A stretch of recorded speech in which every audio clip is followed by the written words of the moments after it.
Hii ni Sauti ya Hatima. Kumbuka, mwanadamu ni roho yenye nafsi inayokaa katika mwili. Leo nazungumza aina za ndoto unazoziota. Leo nazungumza aina za ndoto. Zipo aina 4 za ndoto katika ulimwengu wa roho, ambazo hapa ndipo ujumbe na siri kubwa zilipokaa. Aina ya kwanza ni ndoto kutoka kwa Mungu. Hizi ni ndoto kutoka kwa Mungu. Hii ni aina ya kwanza. Na aina ya pili ni ndoto kutoka kwa shetani au wajumbe wa shetani.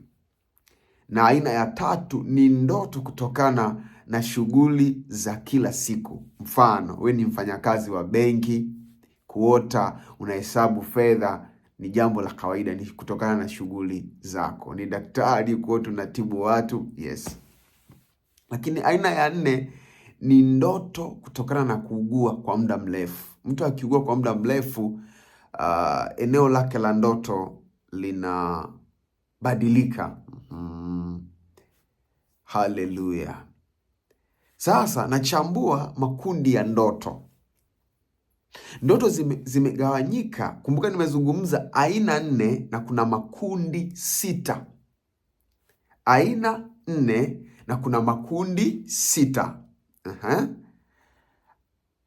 Ndoto zimegawanyika katika makundi 6.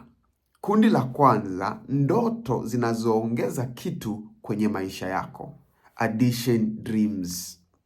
Mfano,